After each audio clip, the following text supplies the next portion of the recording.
Good morning students. आपको सारे notes videos books वगैरह मिल गई होंगी। बेसिकली थोड़ा सा मेरे बारे में बताता हूँ। मेरा नाम पुनीत है। एमबीए का क्लासेस लेता हूँ। 2006 से पढ़ा रहा हूँ। 20 इयर्स का मेरे को एक्सपीरियंस है।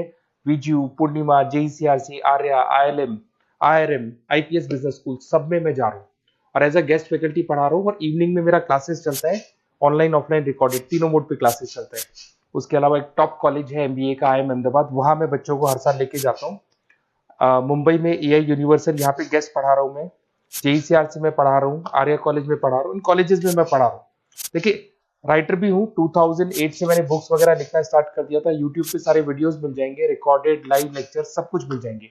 बस एक छोटा सा इंपॉर्टेंट डिस्कशन आप लोगों से करना था।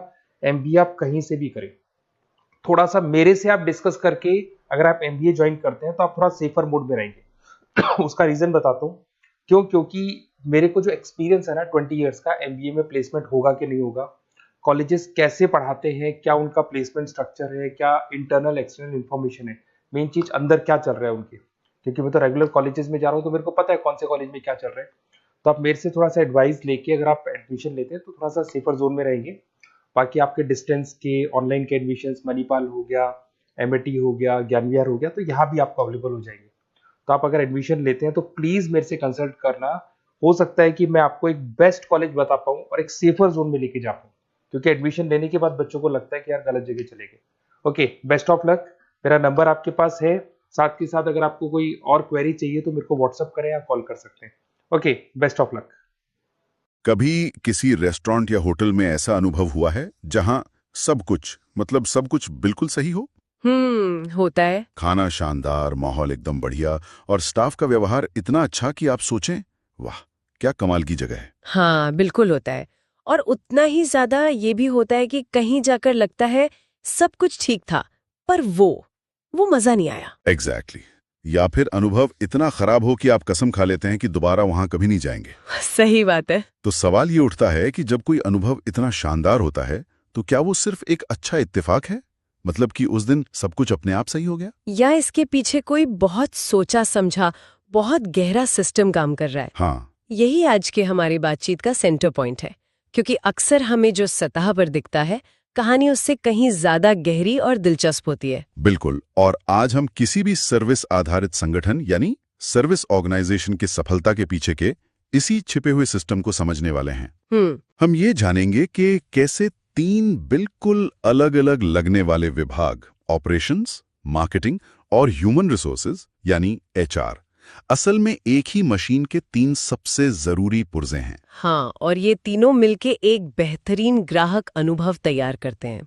आज हम जो भी बात कर रहे हैं उसका idea the synergy of service management नाम के एक बहुत इंटरेस्टिंग एकेडमिक पेपर से आया है। अच्छा, उसमें इन तीनों टीमों के कनेक्शन को बहुत अच्छे से समझाया गया है। तो आज का हमारा मिशन है इस गठजोड़ को परत दर परत समझना। हम उस परफेक्ट रेस्टोरेंट वाले अनुभव को एक केस स्टडी की तरह इस्तेमाल करेंगे और देखेंगे कि इन तीनों का तालमेल क्यों इतना जरूरी है। और जब ये तालमेल बिगड़ता है तो ग्राहक के अनुभव पर इसका क्या असर पड़ता है? चलिए इस कहानी को शुरू से शुरू करते हैं। जरूर।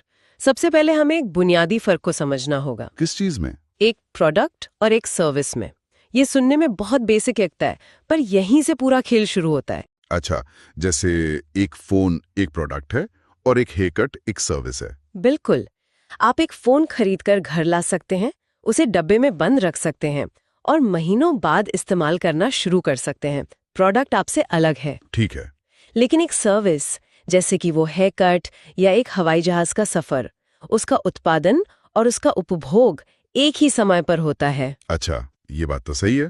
जिस वक्त हेयर ड्रेसर बाल काट रहा है उसी वक्त मैं वो सर्विस ले रहा हूँ। हाँ, मैं उस हेयर कट को घर ले जाकर बाद में इस्तेमाल नहीं कर सकता। एग्जैक्टली। इसी को अकादमिक भाषा में सिमल्टेनियस प्रोडक्शन एंड कंजम्पशन कहते हैं। मतलब सर्विस बनाई भी उसी वक्त जा रही है जब ग्राहक उसे अनुभव कर रहा है। बिल्कुल। और इसका सबसे बड़ा मतलब ये है कि ग्राहक खुद उस पूरी प्रक्रिया का एक एक्टिव हिस्सा है। वो सिर्फ एक दर्शक नहीं है। और शायद यही बात इन तीनों विभागों को एक दूसरे से इतनी मजबूती से जोड़ देती होगी, है ना? आपने बिल्कुल सही पॉइंट पकड़ा है। क्योंकि अगर ग्राहक प्रोसेस का हिस्सा है तो हर छोटी बड़ी चीज का असर सीधे उस पर पड़ेगा। यही वो गोंद है जो ऑपरेशंस, मार्केटिंग और एचआर को चिपका कर रखता है। वो अलग अलग रहकर काम कर ही नहीं सकते, क्योंकि उनका हर काम, हर फैसला सीधे ग्राहक के लाइव एक्सपीरियंस पर असर डालता है। हाँ। ठीक है, तो चलिए इन तीनों स्तंभों को एक एक करके समझते हैं और हम अपने उस परफेक्ट रेस्टोरेंट वाले उदाहरण को साथ लेके चलेंगे। शुरुआत मार्केटिंग से करते हैं। जरूर। उस रेस्टोरेंट के केस में मार्केटिंग का रोल क्या था? देखिए, मार्केटिंग का पहला काम है एक वादा करना, एक उम्मीद जगाना। उन्होंने शायद इंस्टाग्राम पर खूबसूरत तस्वीरें डाली होंगी, फूड ब्लॉगर्स से अच्छे रिव्यू लिखवाए होंगे। हाँ, सही बात है। या उनके मेन्यू में डिशेस के बारे में इतने अच्छे से लिखा होगा कि मुंह में पानी आ जाए। बिल्कुल। उन्होंने आपके दिमाग में एक तस्वीर बना दी कि यहाँ एक यादगार डिनर मिलेगा।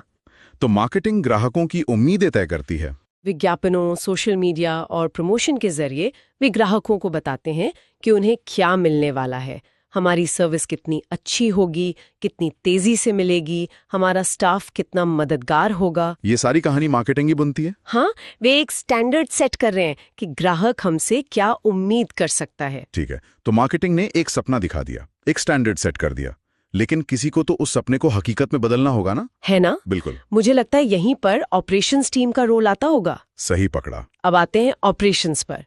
इनका काम है मार्केटिंग के उस वादे को, उस सपने को जमीनी हकीकत में बदलना। मतलब ये वो लोग हैं जो पर्दे के पीछे का सारा सिस्टम डिजाइन करते हैं। हाँ, हमारे रेस्टोरेंट वाले उदाहरण में सोचिए, मार्केटिंग ने वादा किया ताजा और गर्मा गर्म खाना। ठीक है। अब ऑपरेशंस को वो पूरा सिस्टम बनाना होगा जिससे ये संभव हो। किचन का लेआउट कैसा होगा ताकि शेफ तेजी से काम कर सके। अच्छा। वेटर को कौन से टेबल दिए जाएंगे ताकि कोई भी ग्राहक नजरअंदाज ना हो।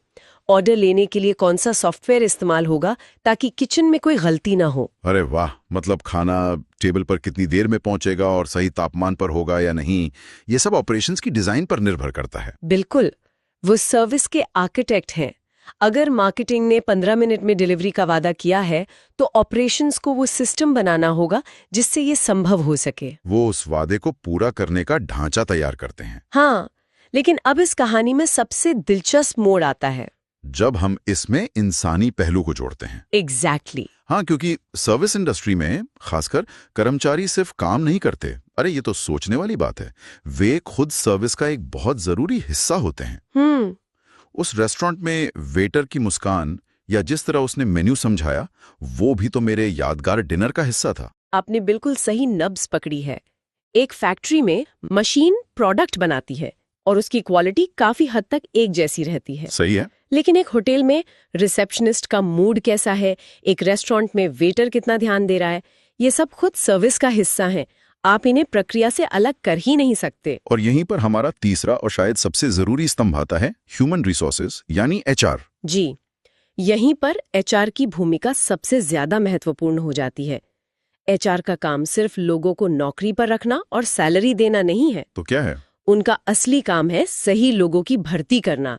ऐसे लोग जिनमें सर्विस देने का जज्बा हो, जिन्हें दूसरों की मदद करके खुशी मिलती हो। मतलब उस रेस्टोरेंट के लिए ऐसा वेटर ढूंढना जो सिर्फ ऑर्डर ना ले, बल्कि मेहमानों को सहज महसूस कराए। हाँ, और फिर उन्हें सही ट्रेनिंग देना ताकि वे उस प्रक्रिया को समझ सके जो ऑपरेशंस ने बनाई है। और सबसे जरूरी, उन्हें लगातार प्रेरित करना, उन्हें सपोर्ट करना, ताकि वे हर ग्राहक को वो बेहतरीन अनुभव दे सकें जिसका वादा मार्केटिंग ने किया था। तो ये तीनों एक चेन की तरह हैं। मार्केटिंग ने वादा किया, ऑपरेशंस ने सिस्टम बनाया और एचआर ने उन लोगों को तैयार किया जो सिस्टम को चलाकर वादे को पूरा करेंगे। बिल्कुल। जब ये तीनों मिलकर काम करते हैं तो नतीजा वाकई शानदार होता है। और इसी से एक बहुत ही दिलचस्प कॉन्सेप्ट सामने आता है। कौन सा?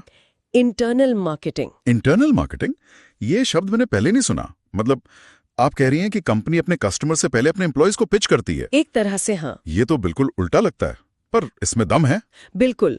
इसका मतलब है कि कंपनी कोई भी नया प्रोडक्ट या सर्विस ग्राहकों को बेचने से पहले उसे अपने कर्मचारियों को बेचती है। अच्छा। मतलब उन्हें उस सर्विस के लक्ष्य और उसके फायदों के बारे में पूरी तरह से विश्वास दिलाती है।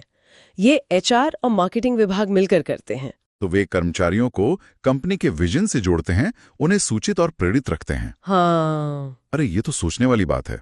मतलब एक कंपनी अपने ग्राहकों से कैसा बर्ताव करेगी, ये इस बात पर निर्भर करता है कि वो अपने कर्मचारियों से कैसा बर्ताव करती है। यस, पूरे सिस्टम का दिल है।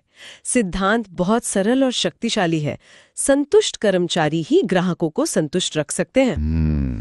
सही बात है। अगर कर्मचारी खुद कंपनी के लक्ष्य पर यकीन नहीं करेगा, अगर वो खुद प्रेरित या खुश महसूस नहीं करेगा, तो वो कभी भी ग्राहक को एक अच्छा और सच्चा अनुभव नहीं दे पाएगा। ये बात समझ में आती है।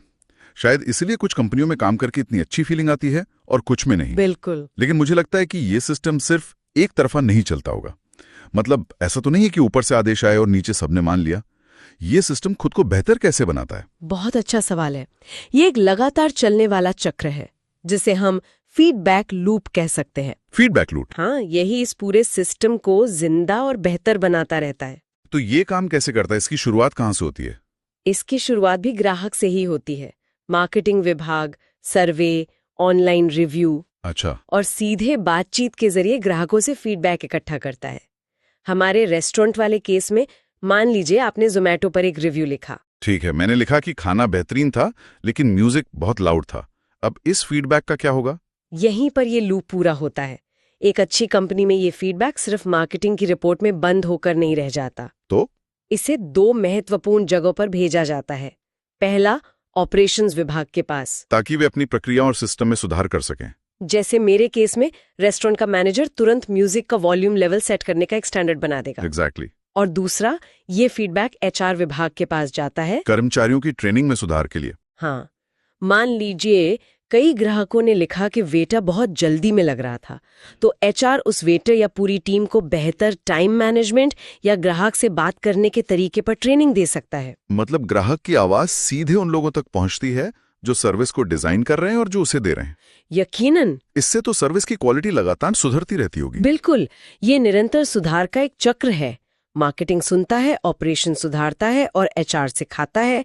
ये तीनों का एक दूसरे के साथ एक डांस जैसा है। तो अब मुझे समझ आ रहा है कि वो परफेक्ट रेस्टोरेंट कोई इत्तेफाक नहीं था, वो इसी डांस का नतीजा था। लेकिन क्या होता है जब इन विभागों के बीच ये तालमेल, ये समन्वय टूट जाता है, जब कोई अपना डांस स्टेप भूल जाता है? जब ये तालमेल टूटता है तो वही होता है जिसे अकादमिक भाषा में सर्विस गैप्स कहते हैं। Service gaps. इसका सीधा सा मतलब है मार्केटिंग के वादे और वास्तविक डिलीवरी के बीच का अंतर। और इसका नतीजा हमेशा एक ही होता है। बिल्कुल। मुझे याद है एक बार मैं एक एयरलाइन से सफर कर रहा था और मेरा बैग खो गया। उनकी मार्केटिंग ने हर जगह वादा किया था stress free and seamless travel का। अच्छा। लेकिन जब मैं काउंटर पर पहुंचा तो वहां का कर्मचारी इतना थका हुआ और अनहेल्पफुल था, उसे कुछ पता ही नहीं था। मेरा तो पूरा दिन बर्बाद हो गया। अब मुझे समझ आ रहा है ये शायद सिर्फ उस कर्मचारी की गलती नहीं थी। ये सर्विस गैप का एक क्लासिक उदाहरण है। चलिए इसे अपने फ्रेमवर्क से तोड़कर देखते हैं। मार्केटिंग ने वादा किया स्ट्रेस फ्री ट्रैवल। हाँ, और मेरी उम्मीदें बहुत ऊंची थी। लेकिन शायद ऑपरेशंस का बैगेज हैंडलिंग सिस्टम ही पुराना और खराब था, जिसकी वजह से बैग खो गया। ये पहला गैप था। मार्केटिंग के वादे और ऑपरेशंस की हकीकत में अंतर। हाँ, और फिर जब आप मदद के लिए कर्मचारी के पास गए तो वहां दूसरा गैप सामने आया। और तीसरा भी। हो सकता है एचआर ने उस कर्मचारी को ऐसी मुश्किल स्थिति को संभालने की सही ट्रेनिंग ही नहीं दी थी। या शायद उसे कोई अधिकार ही नहीं दिया गया था कि वो आपकी मदद के लिए कोई फैसला ले सके, जैसे टैक्सी का किराया देना या तुरंत मुआवजे की पेशकश करना। सही बात है। नतीजा ये हुआ कि मुझे धोखा महसूस हुआ। मुझे लगा कि विज्ञापन सब झूठ थे और मैंने उसके बाद उस एयरलाइन में कभी सफर नहीं किया। और यही होता है, इससे न सिर्फ वो ग्राहक नाराज होता है बल्कि वो सोशल मीडिया पर जाकर दोस्तों और रिश्तेदारों को भी बताता है। कंपनी की सालों की मेहनत से बनाई गई साख एक खराब अनुभव से दांव पर लग जाती है। बिल्कुल। तो ये बात तो शीशे की तरह साफ है। किसी भी सफल सर्विस के पीछे कोई जादू नहीं होता, बल्कि ऑपरेशंस, मार्केटिंग और एचआर का एक बहुत मजबूत और सोचा समझा गठबंधन होता है। अगर इस चेन की एक भी कड़ी कमजोर पड़ जाए तो पूरा ग्राहक अनुभव बिखर जाता है। आपने एकदम सही सारांश निकाला है। ये एक 3 पैरों वाली कुर्सी की तरह है। अगर एक भी पैर छोटा, बड़ा या कमजोर हो तो कुर्सी गिर जाएगी। स्थिरता के लिए तीनों का बराबर और मजबूत होना बहुत जरूरी है। बहुत जरूरी है। ये वाकई किसी भी सर्विस को देखने का एक बिल्कुल नया नजरिया है। अब मैं जब भी कहीं जाऊंगा तो मेरे दिमाग में ये तीनों स्तंभ घूमते रहेंगे। और इसी बात पर मैं श्रोताओं के लिए एक विचार छोड़ना चाहूंगी। जरूर। अगली बार जब किसी सर्विस का बहुत अच्छा या बहुत ही खराब अनुभव हो, चाहे वो किसी कैफे में हो, किसी बैंक में हो या किसी ऑनलाइन स्टोर पर, तो सिर्फ उस सामने वाले कर्मचारी पर या प्रोडक्ट पर ध्यान केंद्रित करने के बजाय एक पल के लिए पर्दे के पीछे देखने की कोशिश करें। मतलब ये सोचने की कोशिश करें कि सिस्टम में कहाँ गड़बड़ हुई या क्या सही हुआ। बिल्कुल, यह सोचें कि इन 3 स्तंभों में से कौन सी कड़ी पूरी तरह से जुड़ी हुई थी या कहाँ टूट गई थी।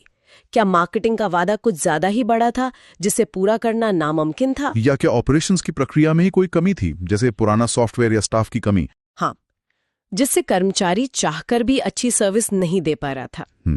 या फिर उस कर्मचारी के प्रशिक्षण, उसकी प्रेरणा या उसके सपोर्ट सिस्टम में कोई कमी रह गई थी जिसे एचआर को देखना चाहिए था। ये एक बहुत ही मजेदार दिमागी कसरत होगी।